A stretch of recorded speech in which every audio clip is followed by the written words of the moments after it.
உங்களுக்காக வரப்போகிற கிறிஸ்துவின் வருகை எதிர்நோக்குவதற்கு இந்த பரிசுத்த பந்தி. ஆமென். இதை நீங்க நினைவு கூற கூற அவர் பாடு மரணம் உள்ள இருந்துகிட்டே இருக்கும். அவர் எனக்காக தான் பாடுபட்டார், எனக்காக தான் ரத்த சிந்தினார், எனக்காக தான் சிலுவை சுமந்தார், எனக்காக தான் எல்லாவற்றையும் அனுபவித்தார். ஆமென்.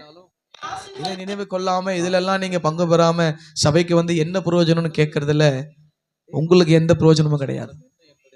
உனக்குள்ள கேள்வி வந்து கடைசியில நீ பின்மாற்றமா தான் போய் நிப்ப. ஆமென். கிறிஸ்துவை விட்டு பின்னாடி போய் தான் நிப்ப. எப்பவுமே கிறிஸ்துவ இடத்துல கேள்வி வரக்கூடாது, கீழ்ப்படுதல் தான் வரணும். ஆமென். கிறிஸ்துவின் சமூகத்துல எப்பொழுதுமே கேள்வி வரக்கூடாது. தெரிஞ்சுக்கங்க, இயேசு கிட்ட கீழ்ப்படுகிறது மட்டும்தான் நமக்கு நம்ம வாழ்க்கையில இருக்கணும். ஆமென். அவர்கிட்ட போய் நம்ம கேள்வி கேட்க முடியாது. ஏன் ஆண்டவரே வெளியே இருக்கிற கற்சாடியில போயா நீங்க திராட்சை கொடுப்பீங்க அப்படின்னு கேட்க கூடாது.